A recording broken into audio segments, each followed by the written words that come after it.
La production vous informe que les pratiques abordées dans cette émission ne relèvent pas de la médecine et sont présentées dans un but purement informatif dans le cadre d'une démarche de bien-être. Elles ne peuvent en aucun cas se substituer à un avis ou à un suivi médical. Avez-vous de l'intuition? Suivez-vous votre intuition? Voulez-vous savoir comment la développer? Alors vous êtes les bienvenus sur ABC Talk, car nous accueillons une experte du sixième sens. Cerveau droit, glande pinéale, rêve, synchronicité, intuition dans les relations. Nous allons savoir comment reconnaître une intuition, bonne ou mauvaise, on en parlera, voir comment développer ce sens si particulier et comment bien s'en servir avec Vanessa Mielzarek dans Expert en thérapie.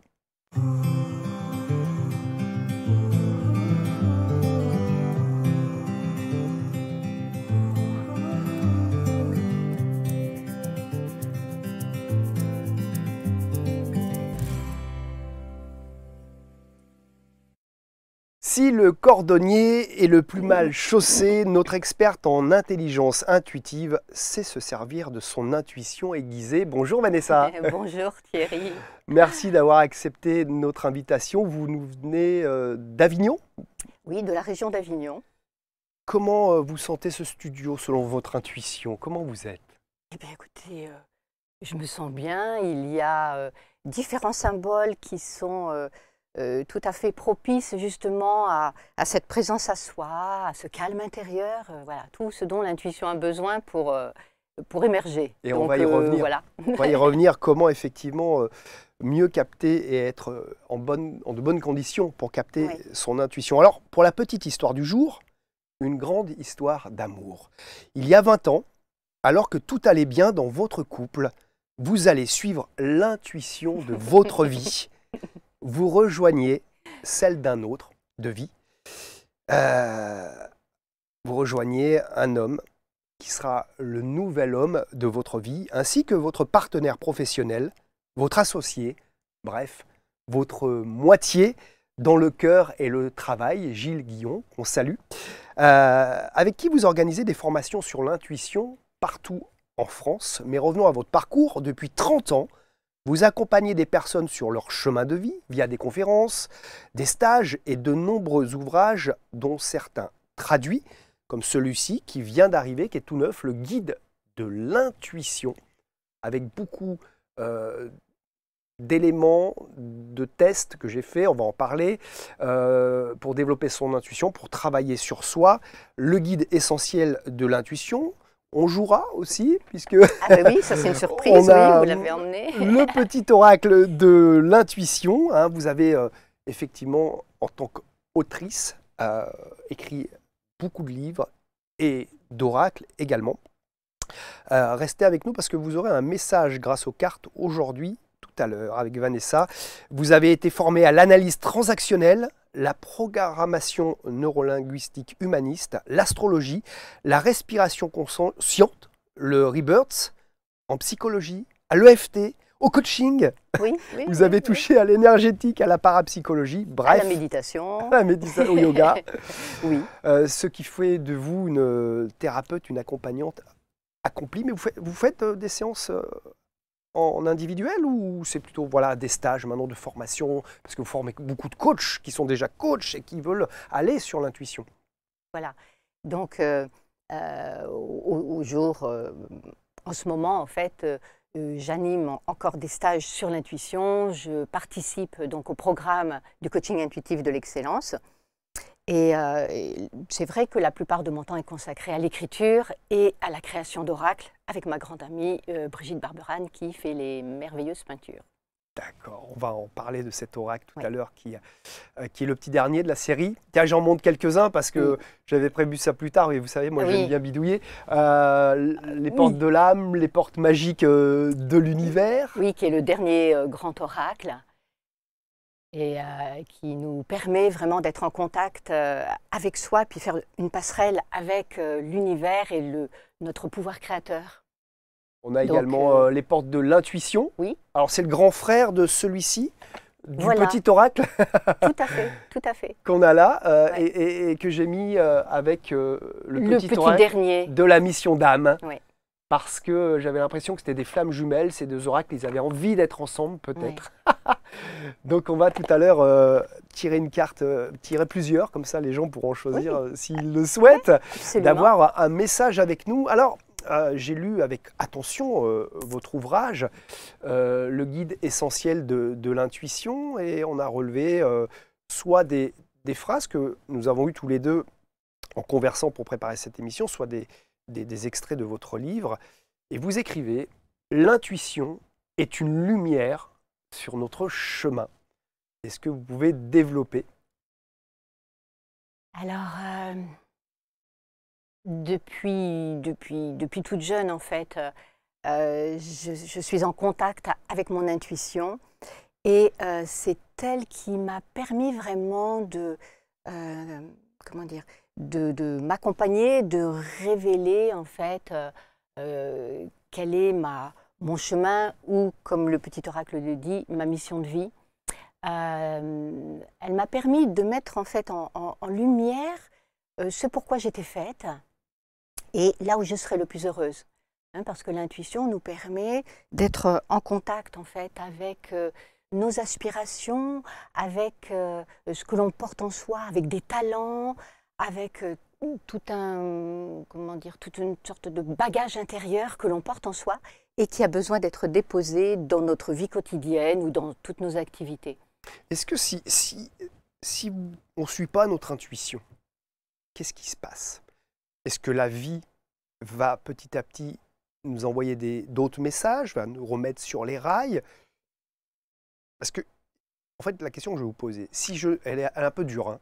Si je ne suis pas mon intuition, si je ne la suis pas, est-ce que finalement c'était un chemin à prendre de ne pas la suivre?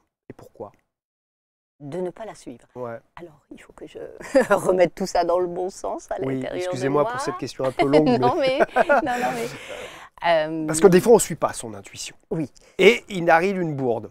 Alors, des fois, on peut se dire, bah tiens, ça te montre bien que tu aurais dû la suivre. C'est peut-être un enseignement. Voilà, c'est ça, tout à fait. Bien souvent, des personnes me disent, écoute, j'ai eu une intuition, donc j'avais un choix. J'ai eu une intuition. Mais mon côté rationnel, rassurant en fait, m'a fait prendre l'autre voie que celle de l'intuition. Et en fait, je suis allée au-devant de multiples difficultés, de multiples problèmes. Et c'est là, dans la problématique, où je me suis dit, mais qu'est-ce que je fais là? Et où je me suis rendu compte que j'avais eu le bon message en amont, mais je ne l'ai pas écouté. Et c'est une des raisons pour lesquelles, notamment dans mon livre et puis dans toutes nos formations, on propose un travail intérieur, un travail sur soi, pour se relier à nous-mêmes, pour entrer dans la confiance intérieure. Parce que lorsqu'on ne suit pas une intuition, en fait, c'est pas qu'on n'a pas confiance en notre intuition, c'est que plus profondément, on n'a pas confiance en soi, en fait. Parce que l'intuition, c'est notre voix intérieure. Vous écrivez... La confiance que vous faites à votre intuition se développe au fur et à mesure que les faits viennent valider ces messages. Oui. Et ça, je peux témoigner parce que moi, j'ai beaucoup usé de cette méthode en disant, voilà, en fait, tu as suivi une intuition qui paraissait complètement barrée, mais c'était génial après, ce qui s'est passé, ce qui s'est produit. Et de l'autre côté, quand je n'ai pas suivi mon intuition et que ça a merdouillé, je me suis dit, voilà, tu aurais dû l'écouter. Donc, c'est une sorte d'enseignement. Oui, oui. Et avec ce que vous dites, là, je rebondis sur ce que vous avez dit dans la présentation initialement. Quand un nouveau destin amoureux s'est ouvert à moi, en fait, je reviens un petit peu dans cette petite histoire parce qu'elle montre justement le pouvoir de l'intuition et puis notre capacité de libre arbitre et de choix aussi lorsqu'on est en face d'une intuition.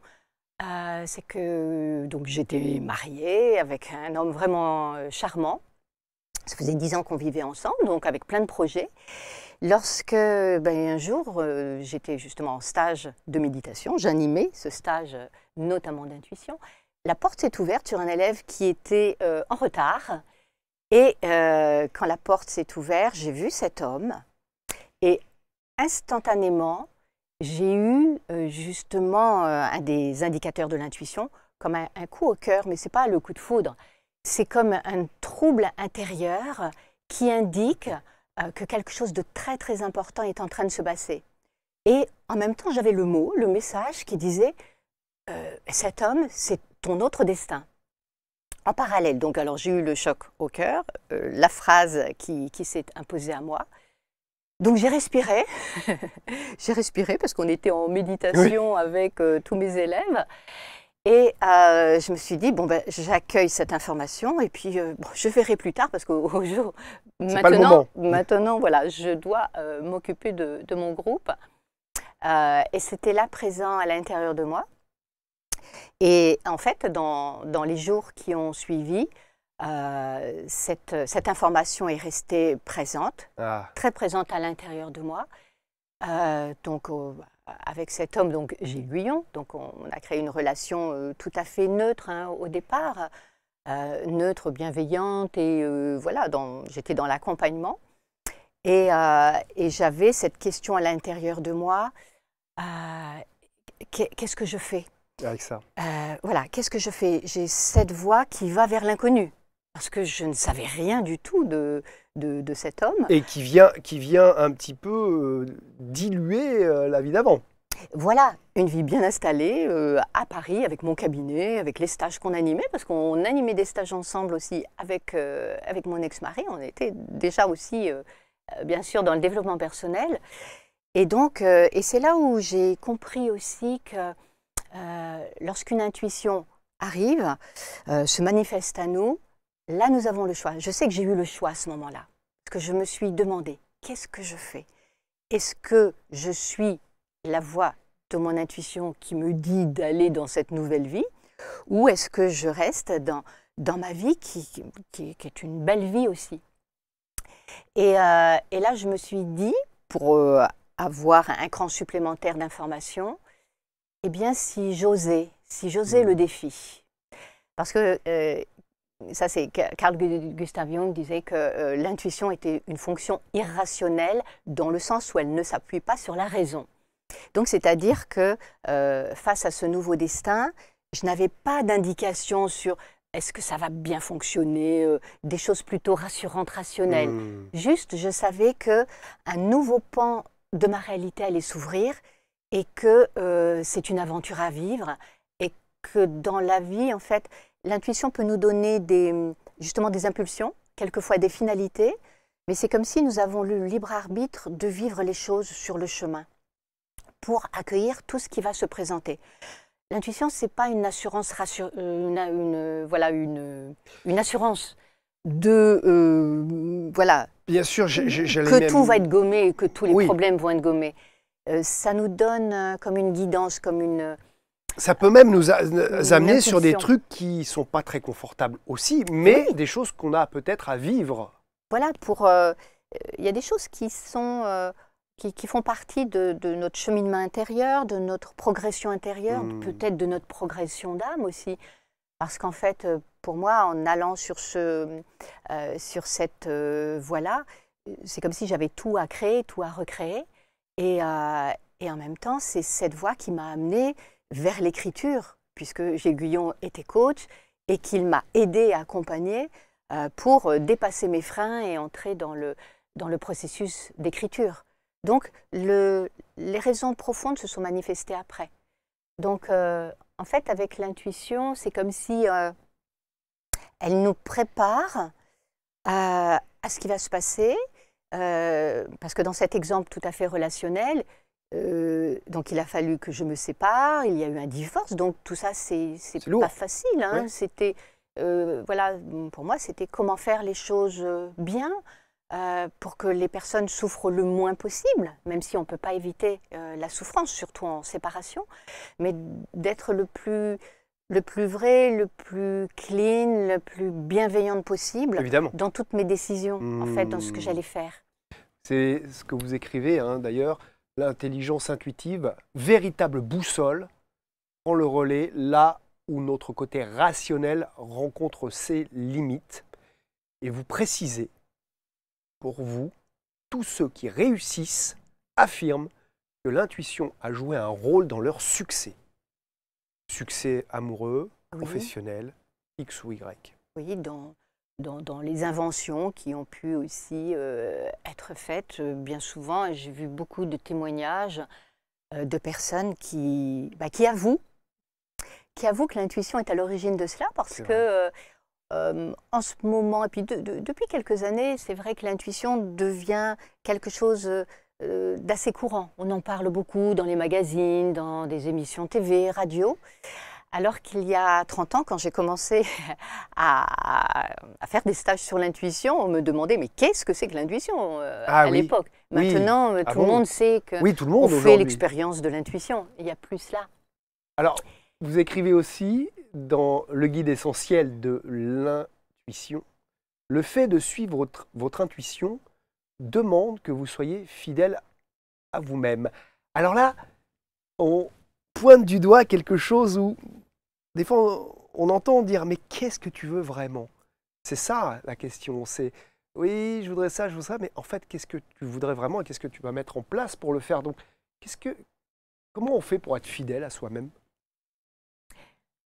Eh bien, je pense que le mot est dans la phrase aussi. Pour être fidèle à soi-même, c'est être en contact avec ses propres aspirations, en contact avec soi, avec son cœur, avec ce qui peut nous faire vibrer à l'intérieur de nous. Et fidèle à soi-même, c'est un retour et un regard qu'on porte à l'intérieur de soi en se demandant qu'est-ce qui est le mieux pour toi, voilà, pour moi-même en fait. Qu'est-ce que je veux profondément dans l'existence? Qu'est-ce que j'ai envie de réaliser, de vivre, de partager avec autrui? Parce que quelquefois, on peut être en contrainte avec l'extérieur ou en fidélité. Donc il y a plusieurs sortes de fidélité que l'on vit. Ça peut être fidélité à sa lignée familiale, à un milieu social. Il y a des attaches comme cela de fidélité qui ne sont pas forcément judicieuses à garder pour nous, pour aller dans notre propre réalisation, dans notre progression intérieure, dans le fait de se révéler, de relever des défis aussi, puis de sortir de ses propres limites. Hein, l'intuition, elle nous aide justement à prendre un chemin pas balisé forcément, pas très fréquenté justement, pour que nous soyons comme dans une aventure de vie, une aventure intuitive, et pour sortir de tous ces balisages où on est cadré, recadré, encadré, surcadré peut-être. Et pour moi, l'intuition est vraiment mon chemin de liberté aussi. Liberté de créer la vie que j'ai envie de créer. Et j'avoue que avec maintenant on va remonter, ces 40 dernières années, hein, depuis mon âge de 20 ans, j'ai toujours suivi cette boussole qui m'a amenée justement à faire des choix différents de ce qu'on attendait de moi. Et en même temps, la certitude, elle était surtout dans ce que j'avais envie de faire, dans cette fidélité et dans cette conscience peut-être que j'avais par rapport à moi-même, conscience que j'étais, comment dire, pleine de plus de talents que je pouvais imaginer et qui se sont révélés après au fil du temps, au fil des expériences. Hein, comme l'écriture, je n'ai pas suivi d'études particulières pour l'écriture, mais à un moment donné, ça s'est imposé à moi. J'ai eu l'intuition d'écrire, qu'à ce moment-là, je devais faire... ma vie devait prendre une autre dimension. Vous voyez, c'est une écoute au fur et à mesure du temps qui avance.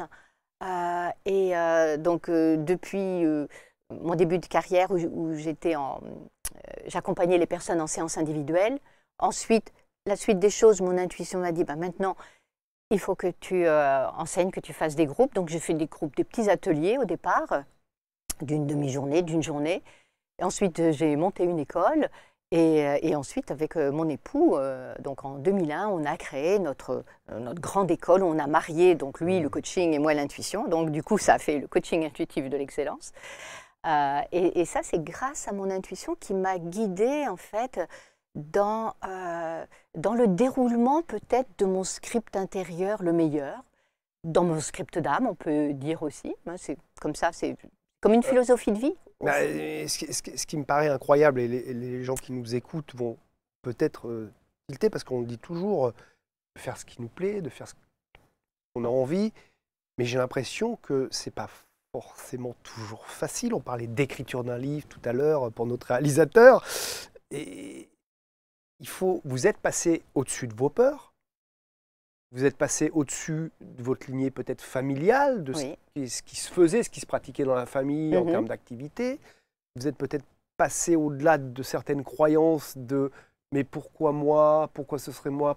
Mais tu ne vas pas écrire un livre, non mais quand même, vous êtes quand même passé au-dessus de beaucoup de choses, du coup, en suivant cette intuition. C'est exactement tout cela qui m'était venu à l'esprit au moment où j'ai commencé à écrire mon premier livre.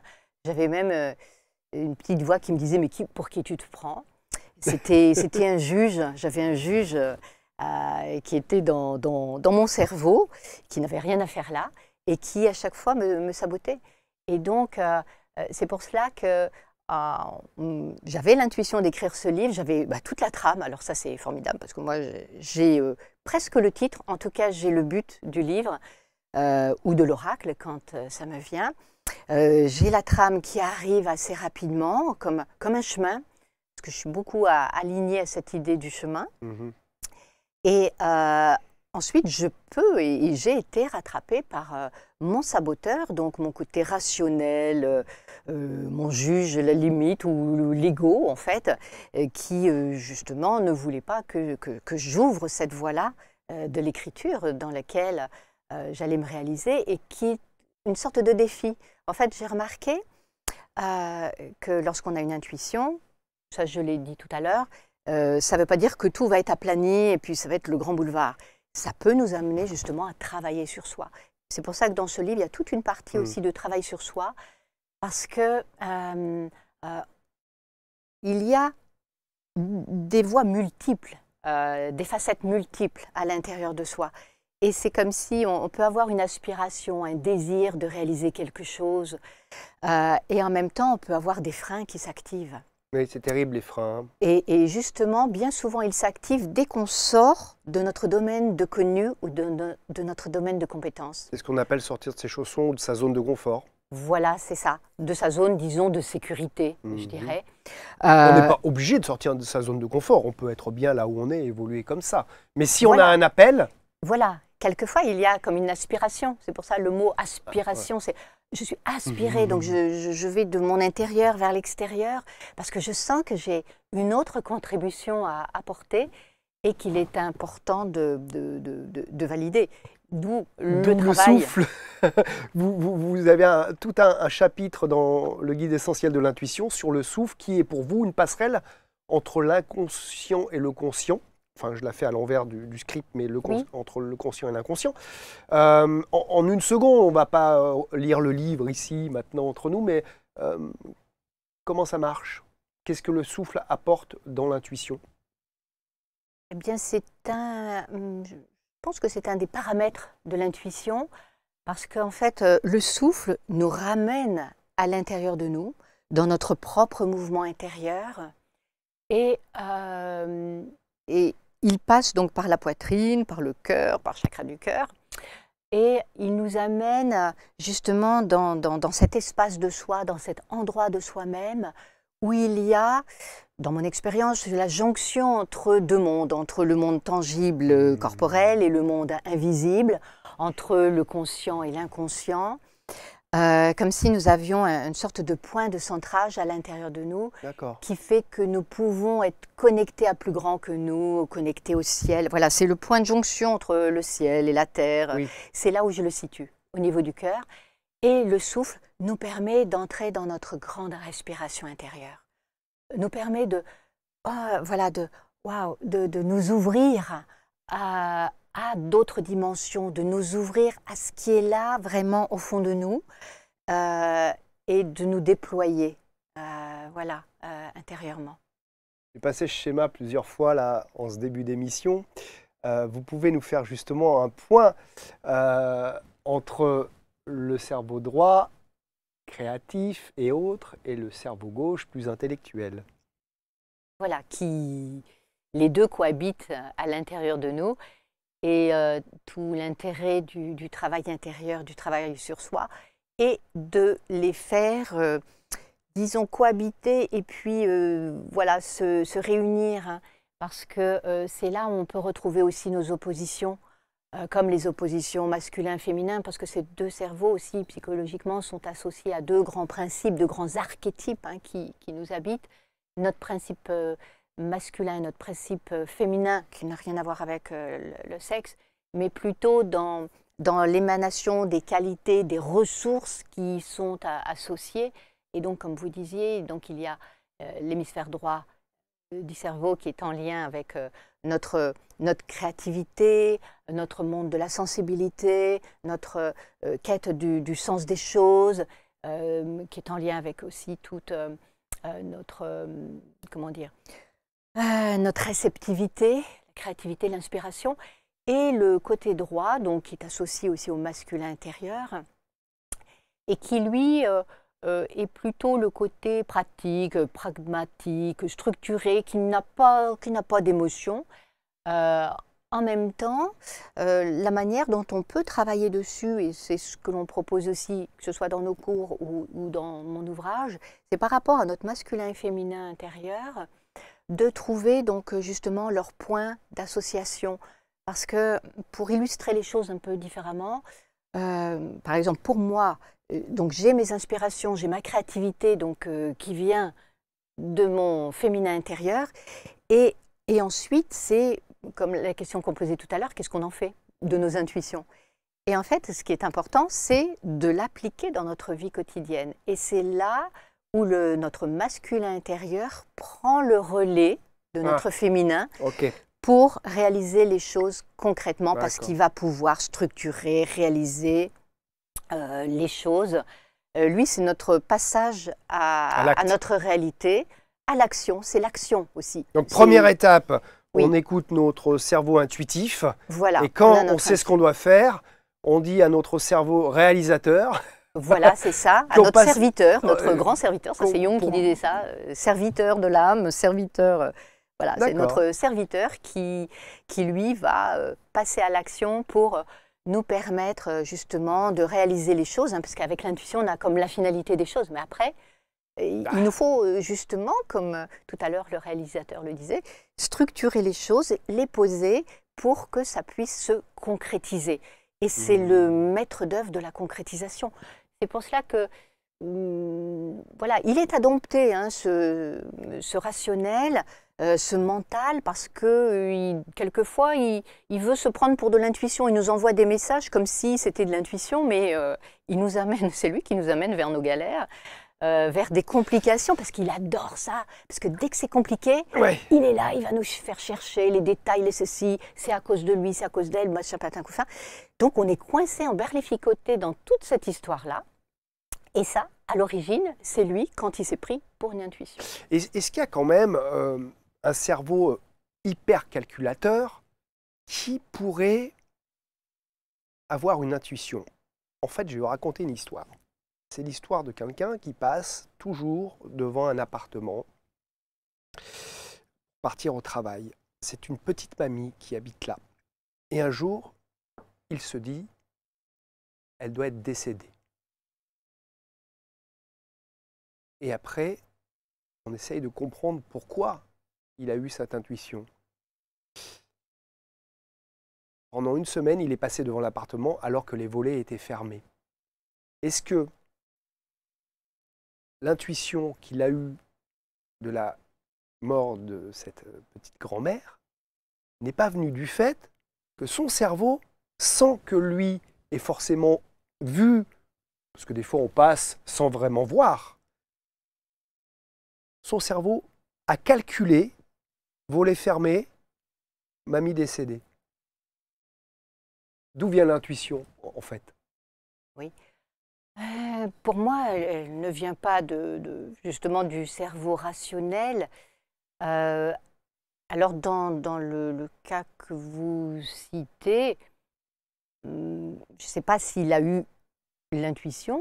Ça dépend de ce qu'il a ressenti à l'intérieur de lui, parce qu'il y a ce phénomène sensible qui est là, ou si c'est juste dans sa tête, où il a été dans l'analyse. Voilà, vous les fermez. Hein, parce que peut-être inconsciente. Oui, hein. oui, oui.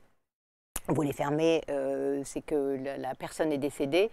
En revanche, si la personne a ressenti, en fait, avec voilà, tout son être, que là, il s'était passé quelque chose, à ce moment-là, là, c'est une intuition. Donc, on peut se sentir justement dans quel étage ça peut se manifester. Quel niveau de conscience, voilà. Est-ce que c'est un niveau de conscience intellectuelle? Ou est-ce que c'est dans la tête? Voilà, la tête avec A plus B égale C, ou voilà. C'est tout à fait le schéma. Voilà, avec E égale MC2, je vois là. Alors, avant de passer aux canaux de perception, clairvoyance, clairaudience, clairsentience, et d'ailleurs, j'ai fait le test, j'ai eu 69% quand même. C'est pas mal, hein? Super. Peut mieux faire, peut mieux faire. Je voulais juste, avant de passer à ces canaux dont on va parler en détail, entre les deux cerveaux, il y a cette fameuse glande pinéale, le troisième œil. C'est quand même un peu le centre de l'intuition, ça. Oui, oui. Et des études ont indiqué aussi que les personnes qui méditaient beaucoup avaient cette glande pinéale beaucoup plus développée que d'autres. Hein, puisque un des moyens, on verra ça tout à l'heure, pour développer l'intuition et justement de trouver le calme intérieur, la paix intérieure. Et la méditation est une des pratiques les plus accessibles à tout le monde pour justement entrer dans cette paix intérieure. Cet œil de Shiva aussi, œil pinéal, Ajna chakra, on l'appelle. Sixième chakra, voilà, troisième œil, voilà. sixième chakra. D'ailleurs, on dit qu'il faut faire attention à son alimentation, éviter le fluor, enfin tous les neurotoxiques, parce que sinon cette glande pinéale est calcifiée et donc moins fonctionnelle. Oui. Donc il est important de méditer pour la développer et de oui. faire attention à ce qu'on ingère pour ne pas l'encombrer finalement, c'est un peu l'idée. Oui, oui, oui. Vous voulez qu'on fasse une petite pause avant les canaux de perception, faire peut-être un exercice, comme vous parliez à l'instant? Oui. On fait ça? D'accord, on peut. Parce que là, absolument. on fait tourner oui, là, on est dans le cerveau. Dans le cerveau, on va passer dans quelque chose, peut-être quelques minutes, sur un exercice que vous pourriez peut-être nous proposer. À la maison, vous allez pouvoir peut-être le faire avec nous. Oui. Alors, je parlais de paix intérieure, de calmer le mental aussi, calmer toute notre agitation intérieure, qui peut être intéressante. Donc, ce que je peux proposer, c'est quelques minutes de recentrage. Hein? Donc, vous qui êtes avec nous, si vous le sentez, donc pendant quelques minutes, donc je vais vous inviter donc à avoir une posture assise, donc bien droite, comme vous Thierry, parfait. Les deux pieds donc à plat au sol. Et je vous invite à fermer les yeux pour revenir dans votre monde intérieur. Donc, pour vous relier au mouvement de votre souffle.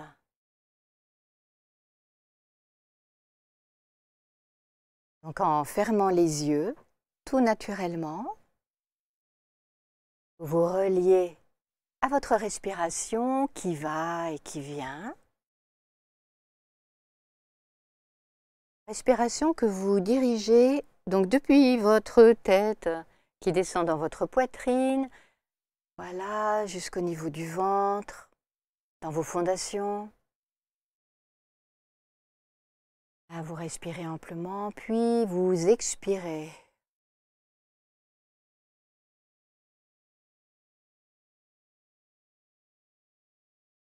Inspirez, avec la conscience de vous ouvrir pour recevoir l'air, tout l'air dont vous avez besoin. Et à l'expiration, vous expérimentez le lâcher-prise. Je lâche, je relâche pour accueillir la prochaine inspiration.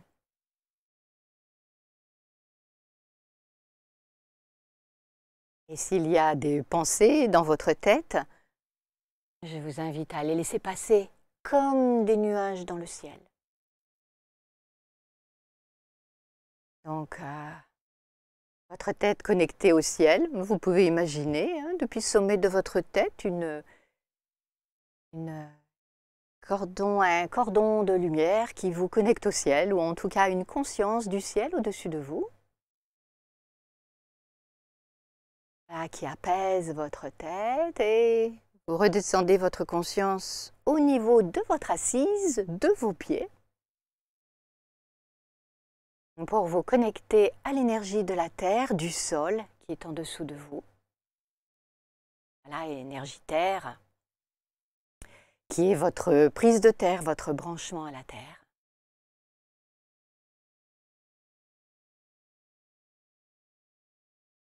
Et pour terminer, je vous invite à poser votre conscience au niveau de votre poitrine, au niveau du cœur.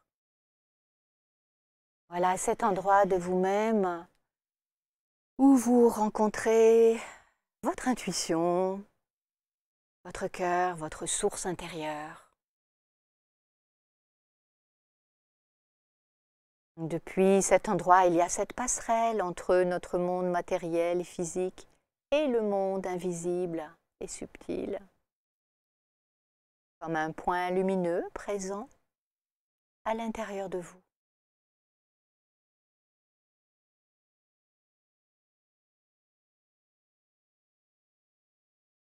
Voilà, et vous ressentez la paix, la tranquillité.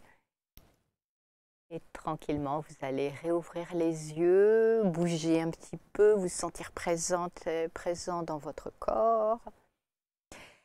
Et en sachant que chaque fois que vous en avez besoin, vous pourrez refaire ce petit voyage intérieur, voyage dans le cœur. Ça fait du bien. Je sais pas pourquoi, à titre personnel, hein, Oui, je ne fais pas plus régulièrement ça. Pourtant, on est toujours pris par, bon, faut faire ci, il faut aller là, faut appeler. Et ça dure quelques minutes, comme vous l'avez dit. Hein. oui, voilà. Et c'est simple à retenir, hein, on se connecte en haut, on se connecte en bas, enfin, plutôt là, et on revient entre les deux. Super. Voilà, pour revenir au centrage, voilà, parce que c'est un des critères aussi pour que notre intuition vienne à notre conscience, et surtout qu'on puisse la repérer, parce qu'on a à peu près 70 000 pensées par jour. Alors vous imaginez si une intuition essaie de se faufiler dans ce brouhaha. Oui, c'est ça. C'est pas évident, c'est pour ça que beaucoup de personnes font pas confiance à leur intuition, à elles-mêmes, hein, comme je vous disais tout à l'heure, mais aussi ont du mal à la repérer parce que c'est... Comment je sais que c'est un message intuitif et puis pas du mental ou pas un désir, pas une peur? Comment on peut le faire, ça? Comment on peut la repérer? La repérer, que c'est une intuition et non pas un truc du mental, comme on disait tout à l'heure. Ouais. Alors, donc, moi, j'ai une technique. Hein. C'est une technique kinesthésique, d'ailleurs. Ouais. Mais vous proposez quoi pour... Bien déjà, c'est de repérer, de pouvoir repérer la manière dont elle parvient à notre conscience. De connaître ces différents canaux de perception sensorielle donc, et extrasensorielle, parce qu'en fait, l'intuition, elle a un côté très tangible aussi. On a l'impression que c'est quelque chose un peu d'évanescent, mais en même temps, elle se présente à nous d'une manière tout à fait concrète. Et directe. Par exemple, oui, on va parler du kinesthésique, par exemple. Alors, le kinesthésique, tout à l'heure, on a évoqué un petit peu Ajna, le 6e chakra, qui est le centre de la clairvoyance. Et bien là, nous allons évoquer le centre de la clairsentience, hein, comme c'est noté ici. Donc, c'est au niveau du ventre, 2e chakra. Et en fait, l'intuition va utiliser notre corps. Notre corps va être le messager de l'intuition. Nous sommes un corps physique et puis on s'accorde à dire aussi qu'on a un corps énergétique qui est associé à 7 chakras majeurs et 3 des chakras vont être concernés directement par l'intuition. Ah donc, le kinesthésique, en fait, c'est comme si depuis mon corps physique, en fait, il y avait comme une expansion de ma conscience qui va au-delà de mon corps. Hein, c'est comme une antenne qui se déployait et qui va capter des informations qui sont soit présents dans une pièce ou soit présents auprès d'une personne. Et en fait, c'est comme si donc l'information va être ramenée, donc ramassée, ramenée dans notre corps, et donc nous allons sentir en nous, en fait, c'est un petit peu comme une éponge, on va sentir en nous ce qui se passe autour de nous. Par exemple, je vais donner des petits exemples pour ça.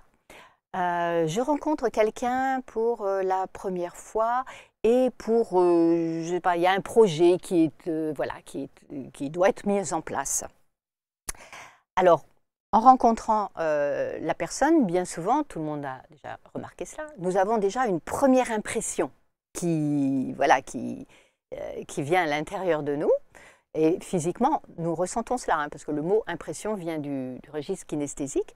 Donc, impression, les deux grands critères par rapport à cela, c'est impression donc dite positive, qui signifie que tout va bien se passer avec la personne ou le projet que l'on va mettre en place. Autre critère, je ressens comme quelque chose de désagréable ou un malaise à l'intérieur de moi, comme si mon corps se fermait. Et c'est ce qui se passe parce que l'intuition, elle est anticipatrice. C'est-à-dire que, c'est comme un grand détective en fait, c'est-à-dire que avant que le projet me soit exposé, dans ce prolongement en fait de ma conscience et de la connexion avec la personne qui se fait, c'est comme si elle détectait déjà, sans que rien ne soit visible, va déjà détecter des problèmes possibles et en fait va me renvoyer dans mon corps ces éléments, ces informations désagréables, donc de fermeture. Et en fait, c'est comme si mon corps, ça, beaucoup de personnes ont déjà vu ça, comme si ça prégnait, vous savez, au niveau du ventre, ou au niveau de l'estomac, ou ici, comme si j'ai envie de me fermer un petit peu. Ben, c'est ce que je fais moi avec le cœur, c'est-à-dire quand c'est comme un pendule intérieur, et mon cœur s'ouvre, enfin, ou pas. Oui, voilà, ce sont les deux grands critères. Et quand il y a cette fermeture-là, en fait, c'est comme si c'est le deuxième chakra qui se referme doucement. Et le message premier que notre intuition nous envoie, c'est « sois vigilante ». C'est juste ça, c'est pas la personne est négative, ou il n'y a aucun jugement. L'intuition n'est pas du tout dans ce registre d'informations ou d'éléments. C'est bien de le dire, oui, c'est bien de le préciser. Ça, voilà, sinon c'est du jugement, sinon c'est la tête, c'est autre chose. C'est juste que le projet peut aboutir, mais attention, ça va peut-être pas être très fluide. Pas en l'état, donc... en tout cas pas comme ça va être proposé à cet instant, parce qu'en fait elle est anticipatrice et elle nous dit telle qu'elle, ça ne va pas le faire en fait. Donc on ressent cette fermeture. Donc ça c'est intéressant parce que dès qu'on prend en compte cette information-là, c'est comme si du coup mon attitude va être un peu différente. Je vais être beaucoup plus attentive aussi à tout ce qui va être dit. Et avec cette information-là aussi, je ne vais pas tout de suite d'emblée dire « bah oui, d'accord, on y va ». Je vais demander réflexion. C'est pour ça que ça m'aide aussi à ajuster mon comportement, mon attitude face à ce qui est proposé. Sauf qu'il faut l'écouter, cette information. C'est ce, entre guillemets, mal-être. Oui. On s'entraîne pour ça? Il faut s'entraîner. Il faut s'entraîner, absolument. Travailler sur soi aussi. Parce que, je vais aussi mettre un petit bémol par rapport à cela, chaque fois qu'on rencontre une personne et qu'on a ce genre de fermeture, ça ne signifie pas obligatoirement que les choses ne sont pas bonnes par rapport à cette personne. C'est peut-être une peur d'aller sur un nouveau projet, ça peut nous regarder ça aussi. Voilà, on peut faire une projection. Voilà, ou alors la personne peut avoir, je ne sais pas, les lunettes comme ma grand-mère avait, et puis j'avais eu des problèmes avec ma grand-mère, bon bref. Après, c'est le mental aussi qui peut revenir. C'est pour cela que j'ai beaucoup cherché toute ma vie, toutes ces 30 dernières années, comment faciliter notre accès à l'intuition. Et je n'ai pas trouvé d'autre méthode que de faire une partie de travail sur soi pour bien se connaître. Pour savoir justement quand on fait une projection ou quand on est vraiment dans la libre intuition. D'accord. Je ne vais pas dire dans l'intuition juste, parce qu'elle est pas fausse. L'intuition, elle est toujours juste. En fait, ensuite, c'est qu'est-ce qu'on en fait qui peut poser souci. Donc, en fait, par rapport à la clairsentience, donc c'est quelque chose qui est drôlement intéressant parce que Ça concerne donc les rencontres avec une personne, ça concerne aussi les situations. Il y a des situations où on dit bah, ça je le sens ou ça je le sens pas. Et oui, on le dit. Et ben, donc c'est quelque chose qui est voilà. Nous avons nos indicateurs sensoriels aussi qui nous font pointer du doigt cela. Et donc ça agit aussi quand on arrive dans une pièce.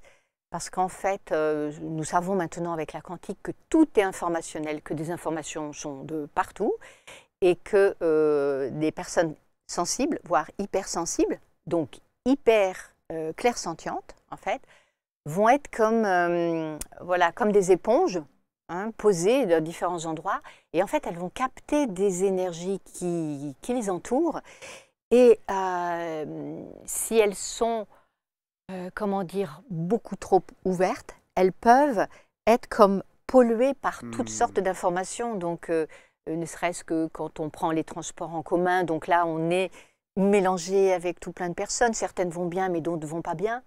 Et les personnes clairsentientes, elles ont une habilité, une faculté aussi qui est drôlement intéressante et importante en tant qu'être humain, mais aussi dans toute, comment dire, dans toute activité d'aide, c'est la capacité d'être dans l'empathie. Parce qu'elles se mettent au diapason de l'autre, c'est comme si elles ressentent ce que ressente l'autre. Et j'ai beaucoup accompagné justement de thérapeutes, quels que soient leurs outils hein, ou leur expertise, justement pour les aider à canaliser la clairsentience, parce que ce sont des personnes qui sont donc très ouvertes sur les autres et bien souvent elles ont du mal à mettre des limites. D'une manière tout à fait quotidienne, par exemple, on peut repérer qu'on est clairsentiente quand on est la bonne copine qui dit toujours oui, qui rend toujours service, ou le bon copain d'ailleurs. Et en fait, ce sont aussi des personnes qui sont toujours tournées vers les autres, qui aident les autres, quelquefois au détriment d'elles-mêmes.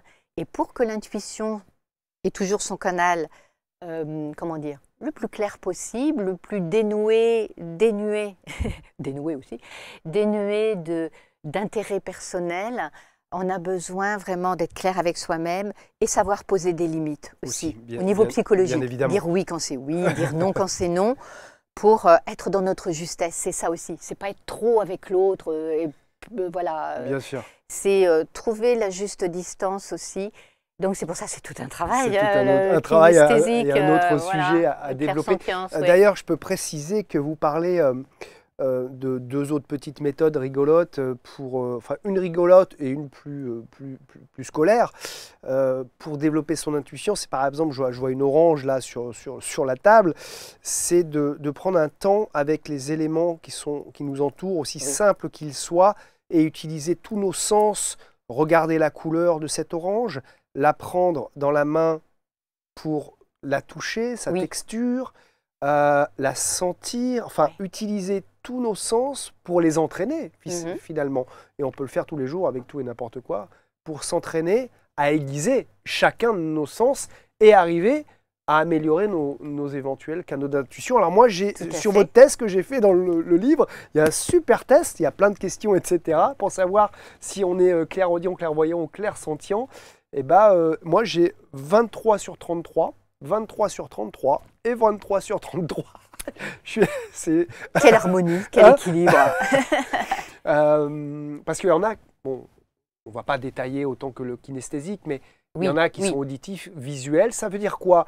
Qu'ils entendent des voix, qu'ils voient des choses. On sait qu'il y a des gens qui voient même des esprits, qui voient peut-être, qui ont un flash aussi, de quelque chose qui pourrait se passer. C'est le côté visuel, oui. Et il y a des gens qui aussi ont une petite voix. Voilà, et d'ailleurs souvent on appelle l'intuition à ce moment-là la petite voix. Ma petite voix m'a dit que. Et c'est une voix à ce moment-là, mais qui monte de soi, de l'intérieur. Hein, c'est pas la voix extérieure. Je le distingue un petit peu de la médiumnité ou le médium, tel que moi je le conçois en fait, et canal pour des entités C'est autre chose. Pour Oui, des oui, êtres de c'est autre lumière, chose. c'est autre Et chose. on les salue d'ailleurs, nos amis médiums, bien évidemment. Voilà, Mais voilà. d'accord, là, elle Parce que s'est. tout le monde n'est pas médium, Non. à mon sens, mais tout le monde a, en tout cas, le canal auditif de la clairaudience. D'accord. Simplement, bien souvent, on ne l'entend pas. Comme je vous disais tout à l'heure, on a un Oui. bavardage mental. Par contre, ce que vous êtes en train de me dire, ça me fait Oui. penser que justement pour savoir que c'est bien une intuition de clairaudience, Oui. ça vient pas de là, ça vient. C'est comme si ça venait de là. Tout à fait, tout à fait. Ça peut être un élément pour oui, distinguer le tout à mental et l'intuition. absolument. Et bien souvent, quand c'est la clairaudience qui se présente à nous, je parle d'intuition pratique. Souvent, les messages sont présents pour nous faciliter la vie. Ça peut être des messages qui semblent anodins, bien souvent, Oui, comme par exemple, va à tel endroit. ouais. Et on peut se dire, tiens, pourquoi j'ai cette idée-là? Bon, bah oui, tiens, j'ai une demi-heure à perdre. Je vais écouter ce message-là qui est monté. Et en se rendant dans cet endroit-là, comme par hasard, nous rencontrons peut-être la personne qu'on cherchait à voir depuis quelque temps, ou on se retrouve face à quelque chose qui répond à une de nos demandes. Et c'est en ce sens aussi où l'intuition, elle est vraiment présente pour nous faciliter la vie, pour des petites choses comme ça, peut-être pratiques, Oui. anodines, comme pour des choses plus majeures en fait. Il y a des intuitions mineures, des intuitions majeures. Je vous avoue que moi j'ai travaillé beaucoup sur ma personne, parce que j'étais Oui, beaucoup dans le mental. J'ai fait des études scientifiques, très cartésien en plus. Ouais, ouais. Et je vous avoue que c'est fatigant de se poser 12 000 questions.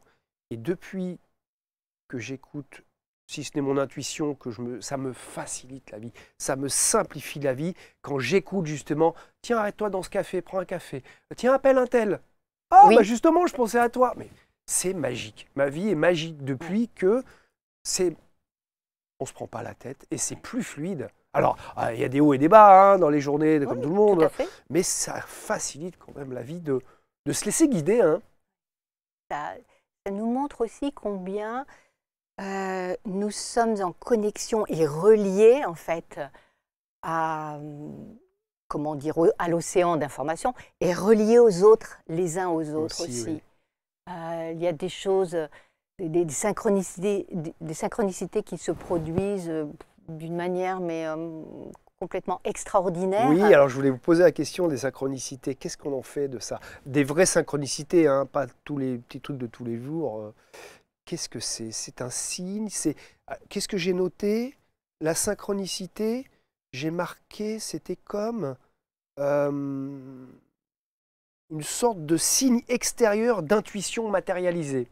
Voilà, c'est-à-dire que, par exemple, lorsque, justement pour développer notre intuition, ou en tout cas aiguiser toutes nos perceptions, ce qui est intéressant, c'est le matin avant de sortir de chez soi, pourquoi pas prendre 5 petites minutes ou 3 minutes, comme on l'a fait tout à l'heure, de présence à soi, et pourquoi pas de demander à ce que notre intuition soit bien accrochée à nous toute la journée, Ah, oui. pourquoi pas. Ah ouais. Et à ce moment-là, tout au long de la journée, nous allons avoir comme un regard plus ouvert, notre clairvoyance peut être un peu plus ouverte, et nous allons repérer, nous allons ressentir, avec nos différents canaux de perception, lorsqu'un message nous est destiné par synchronicité, qui peut être comme une confirmation de ce que l'on veut ou comme une porte qui s'ouvre.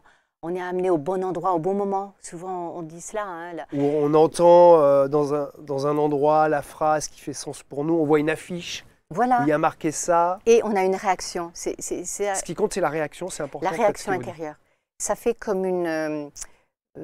comment décrire ça? Un peu comme une sorte de... le mot n'est pas tout à fait juste, mais comme une sorte de frétillement intérieur. Vous savez, comme quelque chose... une évidence. Comme un critère, voilà, comme une petite conviction. C'est ça. Quand c'est important, ça va être comme une force de conviction. On sait que, mais là, ça c'est juste, ou c'est pour moi, ou ça m'est destiné, ou là, j'ai à en faire vraiment quelque chose. Ça se traduit aussi comme ça. Les fameuses synchronicités, tout un monde. Et donc, effectivement, il faut que ça fasse sens, bien évidemment, et qu'on ait une sorte de confirmation un peu intérieure. Voilà, ça montre combien la réalité extérieure est en résonance avec nous-mêmes et aussi certaines facettes de nous-mêmes.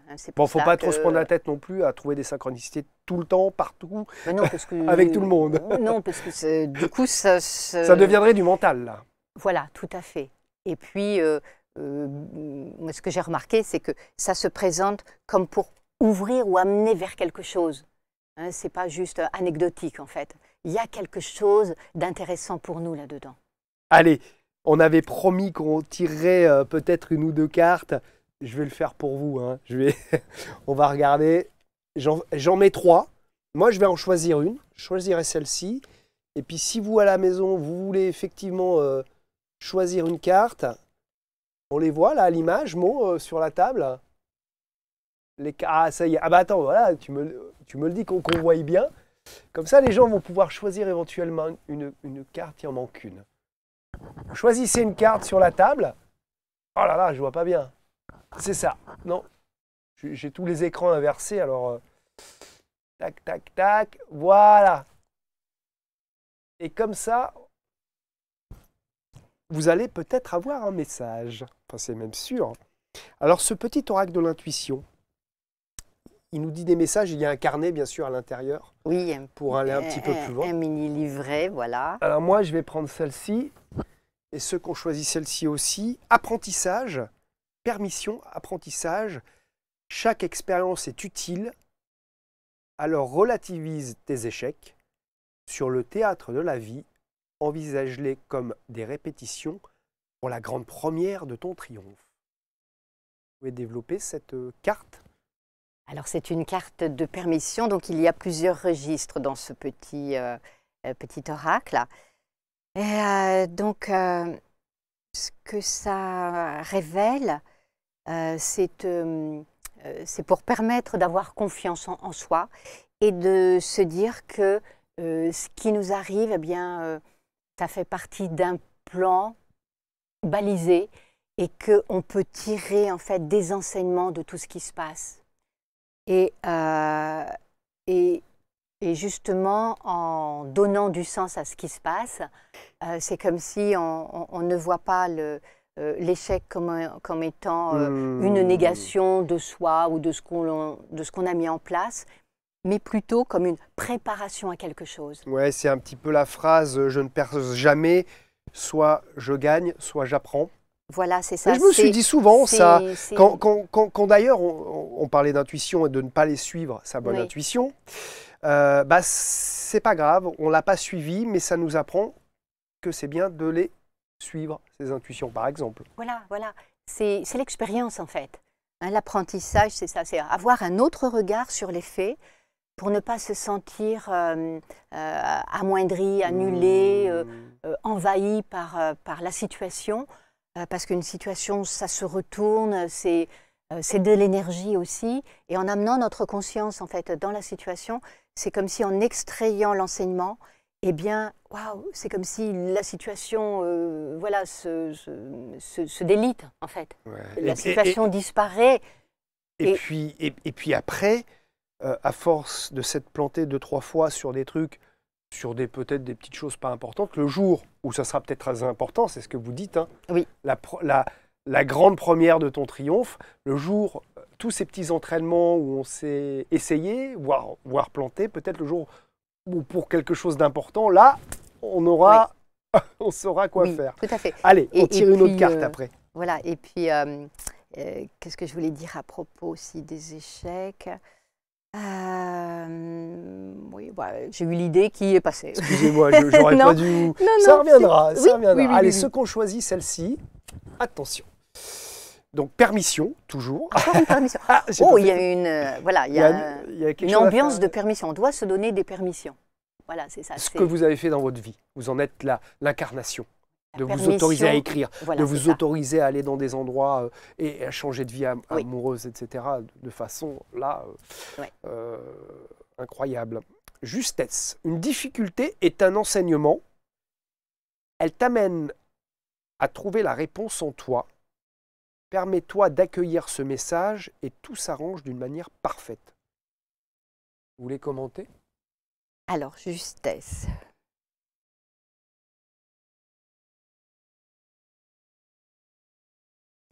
Donc là, c'est un recentrage aussi sur soi-même. Ça va tout à fait avec le précédent message qui montre que, en fait, la vie, elle est ni bonne ni méchante, elle est pleine d'expériences. Et qu'en tournant notre regard justement sur la vie, m'envoie justement des leçons à vivre pour pouvoir en tirer des bénéfices, en tirer des forces, en tirer des ressources intérieures. Et c'est ce qui va alimenter comment dire, ma manière d'agir et de concrétiser des choses. Donc là aussi... Très complémentaire par rapport à celle d'avant. Oui. Allez, la dernière, pour ceux qui ont alors, choisi celle qui reste, là, vers notre petite statuette. Permission? Oui, parce que... Je vais vous dire pourquoi. J'ai pas bien mélangé? Parce que oui, c'était... Pas assez mélangé. Oui, C'est tout neuf, alors. Mais comme il n'y a pas de hasard. Il n'y a pas de hasard. C'est que peut-être on a besoin de plein de permissions en ce moment. De s'autoriser, c'est ce que vous nous avez raconté. De tourner notre regard sur ce qui se passe autrement. Alors, tout a vraiment du sens. Comprendre et accepter ce qui est, je la refais. Comprendre et accepter ce qui est t'offre l'opportunité du changement vers la meilleure version de toi-même. Permets-lui d'exister, sous-entendu, permet à l'opportunité d'exister. Voilà, c'est accueil. Donc là, c'était justesse. Justesse, c'était centrage. Accueil, donc cette carte-là nous invite en fait à être dans un espace d'ouverture de ce qui se passe et de passer par l'étape, donc compréhension bien sûr, pour donner du sens aux choses, mais aussi acceptation. Parce qu'accepter, souvent, ça pose un petit peu de soucis. Dire accepter les choses, quelquefois, c'est pas évident. Mais en entrant dans l'acceptation de ce qui est, c'est comme si donc, je n'essaie pas d'éviter ce qui est, je n'essaie pas de combattre ce qui se passe. Je trouve ma vraie puissance à l'intérieur de moi en disant, bon, c'est ainsi, ok, ça s'est passé pour moi. D'accord. Et maintenant, comment je fais autrement? Comment je perçois cette situation autrement pour m'élever au-dessus de la situation et trouver le passage de résolution de la problématique.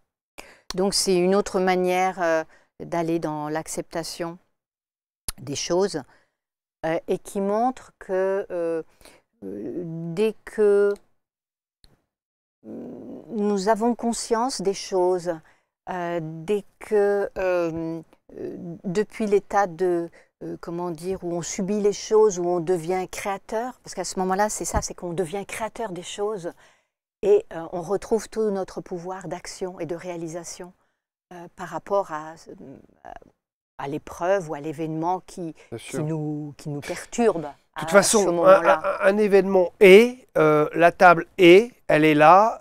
Si elle ne me plaît pas, je suis bien obligé de toute façon accepter qu'elle soit là, puisqu'elle est là. Après, je fais le nécessaire si je veux en changer, éventuellement. Ça nous ramène à notre pouvoir créateur. Il y a quand même notre pouvoir derrière. Voilà. Et ce que j'indiquais tout à l'heure aussi, j'ai vraiment le sentiment que nous avons une forme de libre arbitre par rapport aux choses. Oui, j'allais vous poser la question, malgré tout. Oui, même si on se sent contraint, on se dit c'est pas le moment de faire ceci, cela, c'est important tout de même de bien garder en soi justement les projets, les désirs profonds que l'on a pour se préparer, parce que quelquefois, oui, c'est peut-être pas le moment, mais c'est pas pour autant qu'il faut mettre de côté une intuition, une inspiration profonde en se disant c'est là, donc si c'est pas maintenant parce que mon contexte familial ou autre le permet pas, mais je garde ça en moi et je me prépare pour cette possibilité-là. Il faut quand même avancer. Parce qu'à un moment donné, il va se produire quelque chose qui fait que je vais ouvrir cette porte-là. Et je vais pouvoir réaliser ce que j'ai à réaliser à l'intérieur de moi. D'accord. Il y en a qui pourraient dire, si ce n'est pas le moment maintenant, ça ne sera jamais le moment. Mais il peut y avoir des aspects techniques, mécaniques, environnementaux qui font qu'on ne peut pas. Mais si on ne peut vraiment pas, dans la matière, continuer à avancer d'une façon ou d'une autre sur notre projet, le garder en vie, parce qu'à un moment donné, peut-être, Oui. Ce sera le moment Oui. de profiter de Tout à cette fait. opportunité quand la porte s'ouvrira. Oui. Alors, Et effectivement, j'ai vraiment l'impression, justement par rapport à cela, que lorsque une intuition nous vient qui semble quelquefois un peu ambitieuse, comme moi quand j'ai eu l'intuition d'écrire, c'était bien avant que j'écrive Ouais. aussi. En fait, ça veut dire que c'est fait pour nous, ça veut dire qu'on en a les possibilités, c'est comme si c'était Ouais. sur notre script de vie ou de mission d'âme, hein, si on peut le nommer comme cela, et que donc j'ai à me préparer pour réaliser cela à un moment donné. Ça veut dire que c'est venu à moi parce que ça fait partie de mon chemin. Et ensuite, c'est à moi de travailler aussi intérieurement ou concrètement pour trouver l'opportunité, pour créer aussi les opportunités pour réaliser cela. bah, merci pour de nous avoir amené cet oracle. Alors effectivement, il y a les cartes permission, mais il y a aussi prédiction, aide, amour, bénédiction, cosmos, don. Oui, des cartes Pour de travailler don, sur ces oui. dons, chakra, ça c'est plus pour l'énergétique, Oui. libération, voilà. Donc, Oui, il y a merci. différents registres mais qui me sont venus Oui. intuitivement aussi, justement. C'est pratique, hein, l'intuitif, on n'a pas à trop se casser la tête. Hein. Je sais que ça me facilite énormément Ouais. la vie. Et Brigitte Barberhan, qui co-crée avec moi tous les oracles, elle aussi, elle est dans son intuition, dans sa partie peinture. Parce que lorsque je lui envoie un message, parce qu'on est en co-création, lorsque je lui envoie un message, donc elle-même se met en intuition pour laisser venir l'image symbolique qui va représenter Bien sûr. la carte, et elle le peint, parce que ce n'est pas C'est des quelque jeux- chose qui est c'est- fait oui. par ordinateur. Elle les peint, elle passe des jours sur chaque carte. Elle y met aussi voilà, Ça tout se voit son symbolisme. et ça se Même les sent. petites cartes. Toutes les petites cartes ont l'air... ce sont Même des, les petites cartes, toutes elles des sont petites œuvres d'art. illustrées. C'est magnifique. Mon éditrice m'avait dit est-ce que vous voulez que ce soit vraiment illustré? J'ai dit oui, parce que pour moi, ça aurait pu être, oui, des oui, cartes la plupart ne juste sont avec pas l'écriture. illustrées. Parce que pour moi, le langage de l'intuition, c'est ça aussi. C'est quelque chose de vivant. Et donc, pour moi, c'est important que les petites cartes aussi soient comme imprégnées de couleurs, D'une énergie. de formes, de symboles, de l'énergie. C'est pour ça que beaucoup de personnes nous disent, mais c'est comme si ça m'a appelé votre oracle, c'est comme si c'était vivant. Bon, merci beaucoup. Voilà. On voulait faire un point quand même sur vos formations que vous faites donc avec votre Voilà. âme sœur, si ce n'est flamme jumelle, en tout cas votre partenaire de vie depuis Oui, 20 ans, on l'a bien compris, suite à une depuis intuition. 25 ans, oui. 25 ans. Même plus. Euh, Suite à une intuition. et joyeux anniversaire, puisque vous fêtez à peu près dans cette période les Oui. 22 ans, je crois, de l'Union Formation. Oui, de l'école qu'on a créée en 2001. À Oui. découvrir sur coachingintuition.com. On va avoir quelques commentaires d'ailleurs sur cette formation. Formation aussi que vous faites en ligne chez Exergue Formation. Comment développer et utiliser le pouvoir de votre intuition avec notre invitée Vanessa Mielzarek. Quelques petits commentaires sur votre travail. Cette formation m'a permis de guérir de certaines blessures quand même et de prendre pleinement conscience du vivant en moi et en chacun de nous. Très joli commentaire d'un coach, puisque en fait, Oui. des gens qui viennent se former auprès de vous sont déjà des professionnels. L'approche du coaching par l'Union Formation est pour moi unique. Nous sommes dans le cœur de l'être. Le cœur est l'être. Le cœur est l'être. Frédéric le poète, coach en lecture intuitive. Là encore, un professionnel qui est venu vous voir. Et un dernier commentaire sur vos formations. Ce coaching, ou le travail qui a été fait avec Muriel, ce coaching est un outil moderne, puissant et rapide dans la transformation des êtres où le cœur est au centre de la relation. Et un petit mot, Ah oui. Gilles et Vanessa sont des boules d'amour, on n'en doutait pas une seule seconde, avec une générosité de cœur immense. C'est touchant tous ces Ouais. commentaires que vous avez Oui, sur oui, votre c'est, site. oui, ça montre qu'en fait, plus qu'une formation de coaching, hein, je vais donner le nom coaching intuitif de l'excellence, c'est vraiment un voyage intérieur que chaque personne peut faire au fil des modules, puisqu'il y a, on a, comment dire, mis en place différents modules, 6 modules. Il y en a un qui est consacré à l'intuition, il y en a un qui est consacré donc à la mission de vie, hein, comment justement trouver tous les paramètres intérieurs et concrets pour accomplir sa mission de vie. Il y en a un sur la conscience, justement pour développer notre fonctionnement intuitif et conscience pour mieux comprendre les choses, donc mieux décider, mieux agir aussi derrière. Un coaching créatif pour créer des outils, ces outils pour créer sa vie, pour voilà, rencontrer notre propre pouvoir créateur. Donc voilà, c'est tout un voyage. Oui, là, notre école, hein. c'est Oui. plusieurs voyages même, hein. C'est un Oui. tour du monde. Oui, Des saveurs ça, et des couleurs. C'est ça, exactement. Conscience, intuition, sagesse, coaching créatif aussi. Oui, oui. Et puis vous vous déplacez à Nantes, Paris, Lyon, Toulouse, Lille et Nîmes. Et un endroit où vous n'avez pas besoin de vous déplacer, c'est Avignon, bien sûr, là d'où vous venez. Et puis un autre aussi où nous allons une fois par an, c'est à Nouméa aussi. Et c'est une fois par an, pendant 1 mois et demi, où nous animons toutes les formations pour nos chers amis de Nouméa. Voilà. Merci donc ça amène beaucoup. au-delà des frontières, en fait. Bah oui, vous voyagez, je crois, au Québec aussi. Oui. Enfin, là, vous faites des conférences, des choses comme ça. Oui, oui. Où on me demande de Bien sûr. faire le travail de l'intuition aussi, pour nos amis québécois. Merci d'être venu nous voir. On salue nos amis québécois, belges qui nous écoutent Oui, aussi. Oui, toute la francophonie. Merci Vanessa pour ce beau livre, Le guide essentiel de l'intuition, que j'ai eu grand plaisir à lire, où on peut trouver effectivement des exercices, des tests et tout le langage à connaître de l'intuition et pour développer son intuition, et pas que, aussi travailler tout simplement sur soi. On peut noter aussi le guide de la personne heureuse aussi, Oui. très joli livre, les deux étant édités au Courrier du Livre. Comment créer et attirer le meilleur dans sa vie. Vous l'avez compris, aujourd'hui, notre invité a 30 ans d'expérience dans le développement personnel, donc je peux vous garantir que tous ces contenus, livres et oracles, c'est pas que pour faire joli, ce sont vraiment de très très très beaux ouvrages. Est-ce que vous voulez conclure cette émission avec un dernier petit mot ? Alors, un dernier petit mot, c'est faites-vous confiance, écoutez votre intuition, écoutez votre cœur, parce que vous êtes à la source de tous les bonheurs de votre vie et à la source du bonheur donc, de vos proches, de tout ce que vous aimez. Et c'est une petite lumière qu'on amène dans ce monde en étant à l'écoute de notre intuition.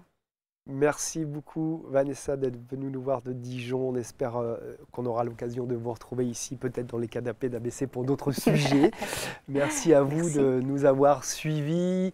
Vous pouvez bien sûr commenter et merci pour ceux qui le font avec des petits cœurs, des likes, c'est vraiment adorable. Moi, je regarde tout et j'adore éventuellement pouvoir vous répondre. Merci pour ceux qui partagent ces émissions. Merci pour ceux qui nous suivent sur tous les réseaux, qui me suivent sur mes réseaux, qui suivent Vanessa sur ses réseaux. Ça permet voilà, d'être en contact aussi de façon un peu plus directe qu'à travers cet écran. Merci de nous avoir suivis et à très bientôt dans Expert en Thérapie.